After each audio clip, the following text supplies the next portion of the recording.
We begin today in the garage of one Harry, no apparent last name. He tinkers with electronics when he's not washing test tubes at Humanidyne. He usually salvages equipment that the brainiacs have thrown out.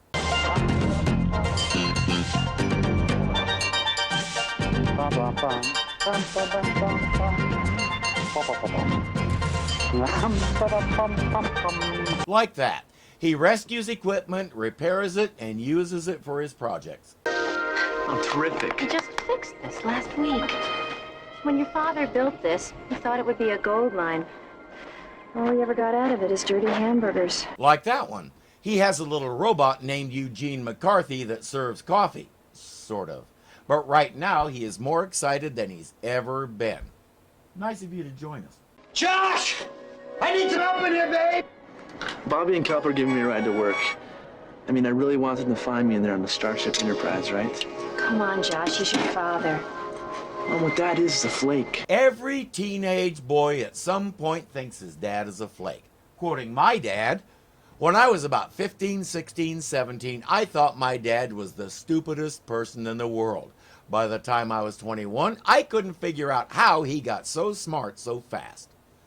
It's not hard to see where Josh is in that process. He used to enjoy helping his dad, but his friends have started making him feel self-conscious about how eccentric his dad is. It's called peer pressure, and none of us is immune to it. This is incredible. Josh! We did it. The Eagle has landed. Josh! We're talking to Mars! His latest project has been a sort of amped-up SETI program trying to reach extraterrestrials. That's why Josh's friends are writing him so hard about his lunatic pop. But it appears that he's done it. He has to report this. The landlord, he says he looked under the mat and the check wasn't there. All right, we tell him I looked in the bathroom and the plumber wasn't there, okay? Listen, Billy, I gotta take talk the to you. phone. I'm It's tired of really talking to very him, important, man. Look, this isn't the time. We're really busy here, okay? We just don't have the... Excuse me. Still not... All he has to do is be heard over the rest of the chaos. I've been listening to him for the last 20 minutes. Okay, I talked to him last week. Look, Richard Billy, can't give us our we talked test to him. results because He of wants that his rent. do something project. It's classified. I've already made myself perfectly clear. If it were up to me, you could Richard, have Billy, these just take papers, the you could- phone. We are talking about something of major significance here! Okay, that works. What's the big announcement? Dinner. Excuse me?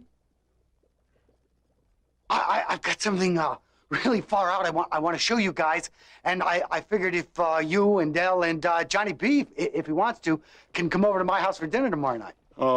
Look, Harry, tomorrow? I checked it out with Gloria Jane's cool with them. They have every excuse in the book and a few they only just penciled in. Harry is used to being brushed off like this. After all, he's just a test tube washer. It's not like he's important or something. Just have a minute. Mayonnaise glow? This wouldn't have anything to do with Harry, would it? He called me to cancel.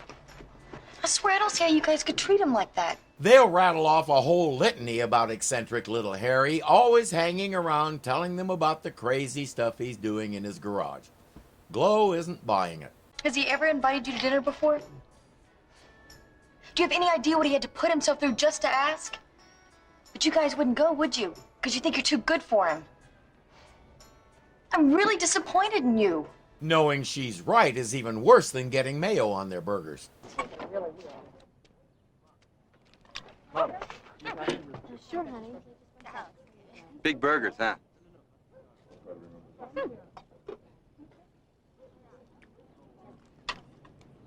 You haven't told him yet, have you? By the way, Jane's pregnant. Billy will learn it happened because she's secretly been married all this time and now she's separated. It's a subplot that won't really go anywhere. They'll dance around it for the next 40 minutes, then she and Billy will talk it out at the end and she'll be pregnant for the rest of her time on the show. End of subplot. So here's what's been happening. Humanidyne has been developing some kind of electronic thingy for a classified government project. 4 prototypes failed, 5th time they got it to work. But Harry grabbed one of the failed prototypes and fixed it, and it's the essential component to his machine for shooting signals into deep space. What's a transicon? The Transicon unit is a device we developed that translates computer input from one language or set of codes to another. For example, English to Chinese, man to machine. Madonna to Manavani. Stepmeyer said they're using it on a goose. More precisely, Mother Goose is the name of the classified project, and that's as much as they're allowed to know. Billy isn't happy about it, but at least he doesn't have to kiss any butts. That's what Stetmeyer is for. He has a degree in it. Johnny B's electrical charge seems to be interfering with the equipment, so he'll take a little walk. He wants to talk to Josh anyway. He's got an IQ of 190 zillion, and he's still washing test tubes at a lab. It's like going through 12 years of first grade, you know? He doesn't care about his job. He doesn't care about money. He just cares about what's in that garage. What, and you think he doesn't care about you? Well, maybe if he did, he'd do a lot less dreaming. That right there is why so many people are so unhappy. They bought that idea. The day you stop dreaming is the day you start dying. Your outside might last 100 years more, but your inside will be dead.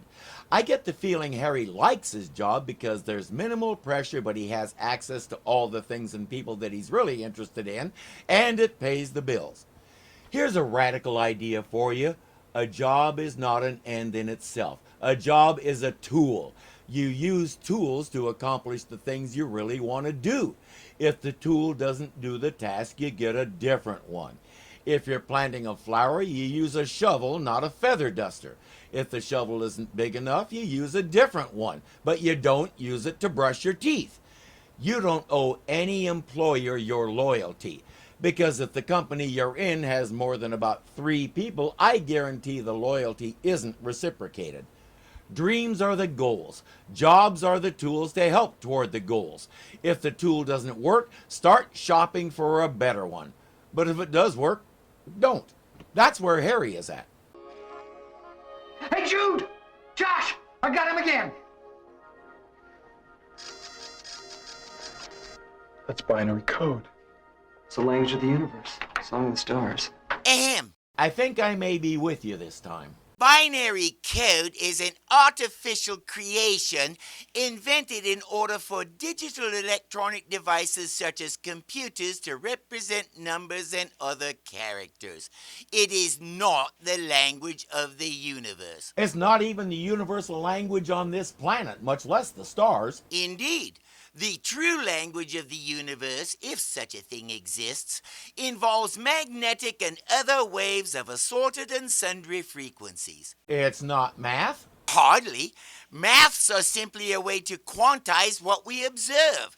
However, the light we see from the stars, the sounds we detect with radio telescopes, and all the rest, waves. Speaking of waves, look behind you. I beg your... Egad! Suddenly Underwater Man is right. Even supposing that binary code is some sort of universal thing, the combinations that we use to represent our numbers and letters are completely arbitrary, and no way would even a universal translator be able to render it into binary code for some other arbitrarily selected alien script. Having said that, there's a reason why Harry is receiving binary code, and it may have something to do with an ominous government van that's cruising around the neighborhood.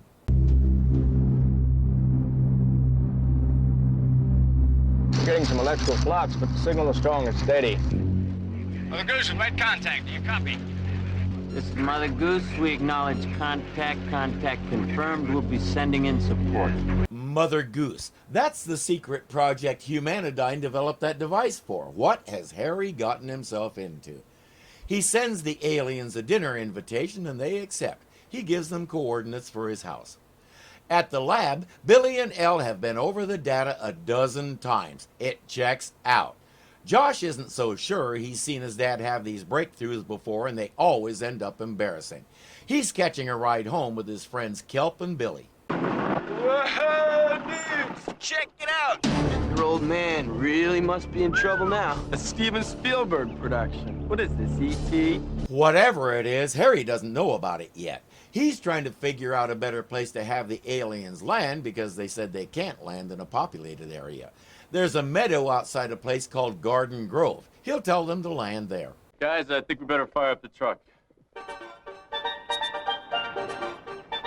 Okay, so we'll take the equipment back and meet the aliens up at Garden Grove, okay? Everyone relax. I mean, we're probably blowing this thing way out of proportion.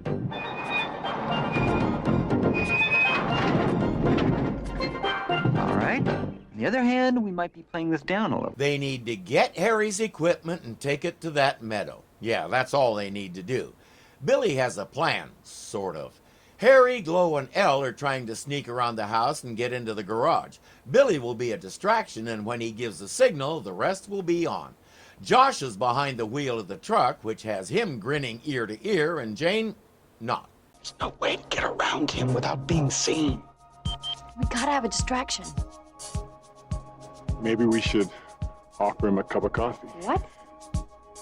What do you mean by that?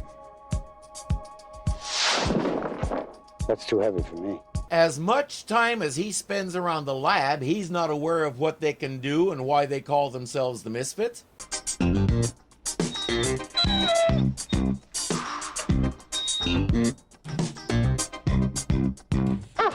No, sit! What you doing there, fella?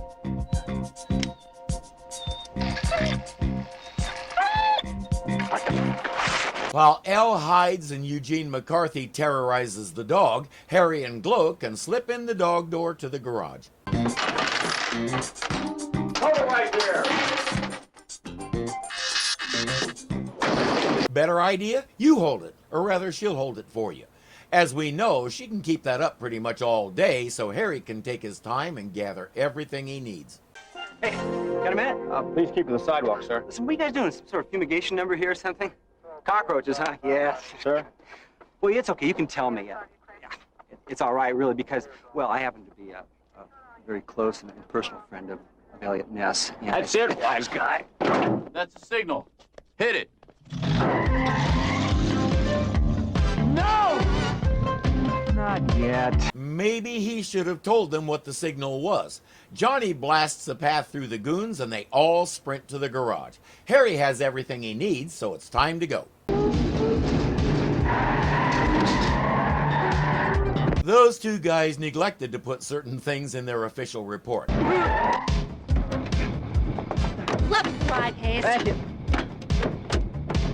Where's Elle? Go on, take off, female. Catch up with you at Garden Grove. Elle will return to normal size just in time for him and Billy to be captured. We have 2 of the bogies. This Mother Goose. The others got away. Okie doke. Set up a search net. Bring in the 2 you got. Roger. Does this guy have any idea what the hell he's locked himself into? T-minus 45 minutes. And No, he doesn't. But if he's been talking to a missile control system, that explains the binary code. Elle and Billy are tied up in the back of that mystery van and they've been taken to the middle of a cornfield. It's a handy place to hide an underground bunker because even in winter, the corn stubble is tall enough to hide a lot of things.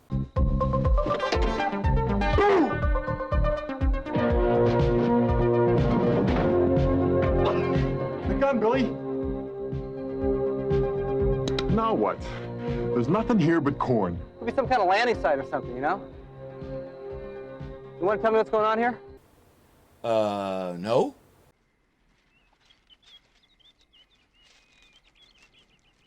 Of course, I've seen UFOs before, but the kids never have. Figured this would be a good opportunity for them. I can't top that. Word has gotten out and more people are gathering in the meadow. Down below the corn, the missile countdown is on hold until they get this sorted out. Halt!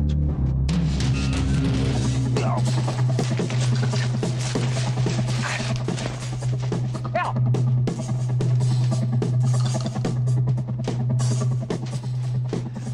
Escape hatch?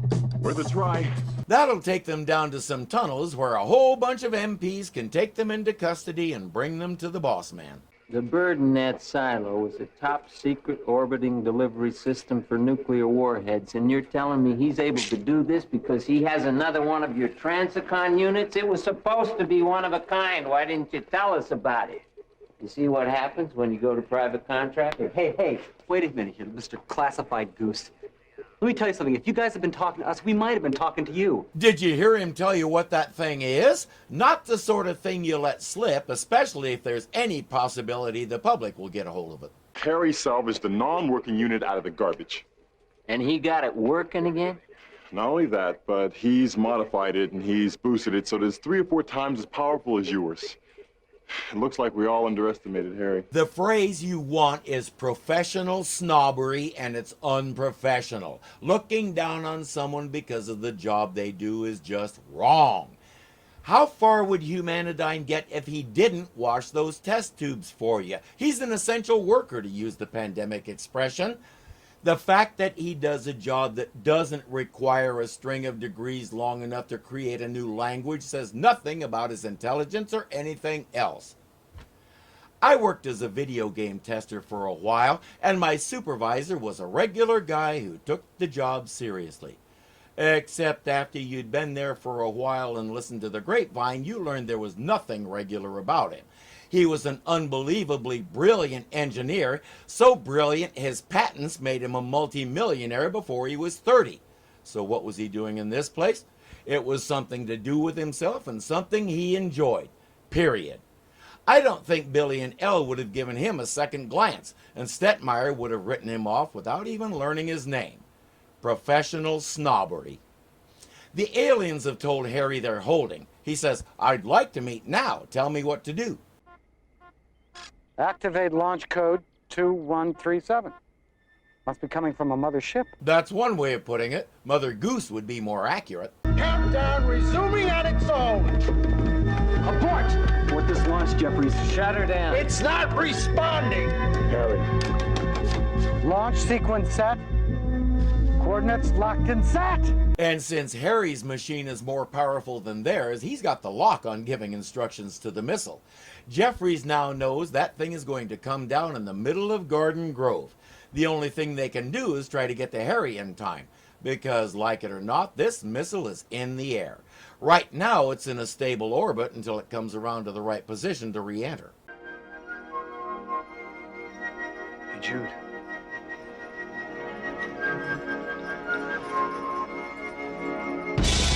Oh my God, Harry, they're coming. We're going to draw this out and get very close encounters for a while, only to be disappointed. It's not aliens. That's not a spaceship, that's a helicopter. Please clear the area. Clear the area at once. Please clear the area. Well, that was anticlimactic.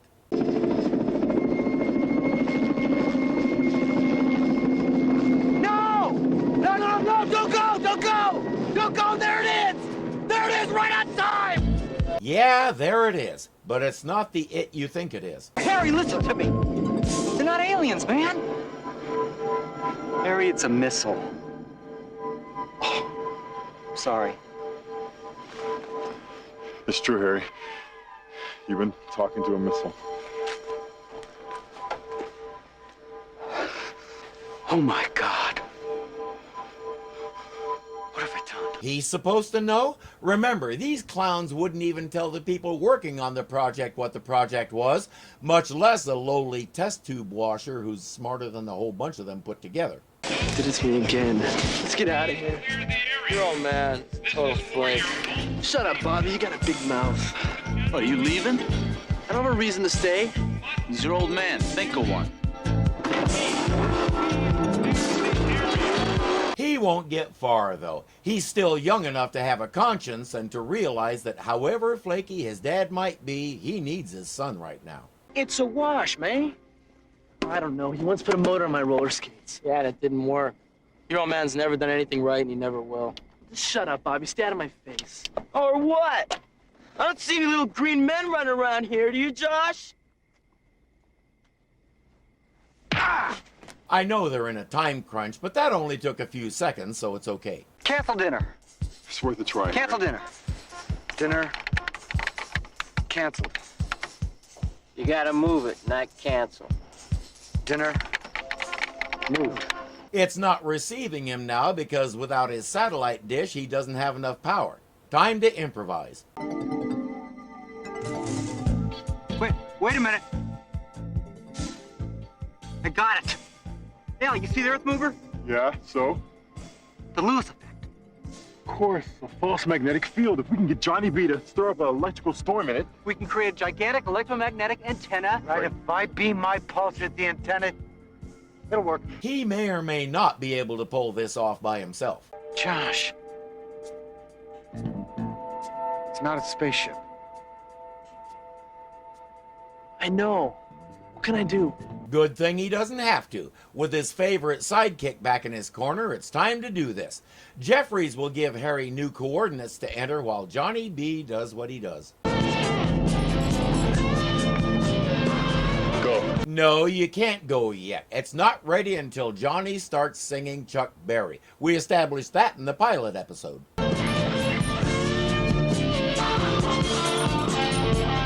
Now, Harry, send it now. Moving dinner.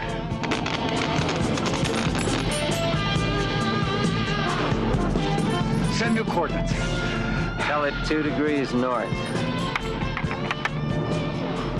$620 million into the side of the mountain. No Chuck Berry. Instead, we have that generic whining guitar, which harmonizes nicely with Jeffries whining about his missile. New coordinates accepted, all right!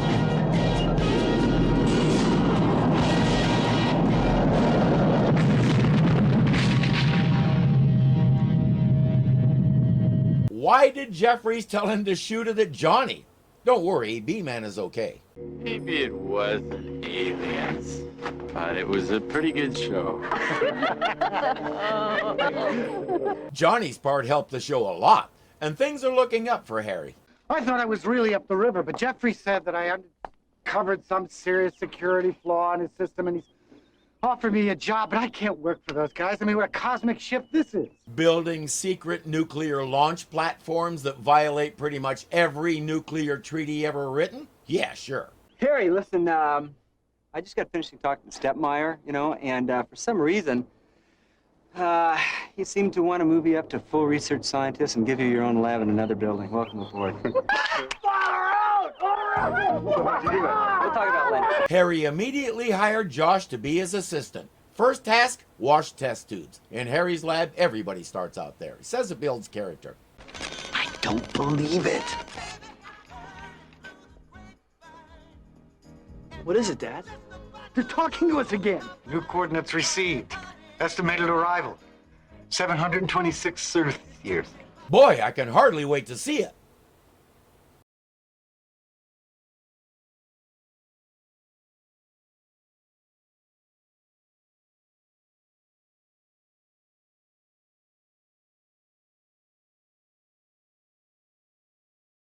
About his lunatic dad, but appears that at the lab, Billy and Elle have checked over the dozen data times.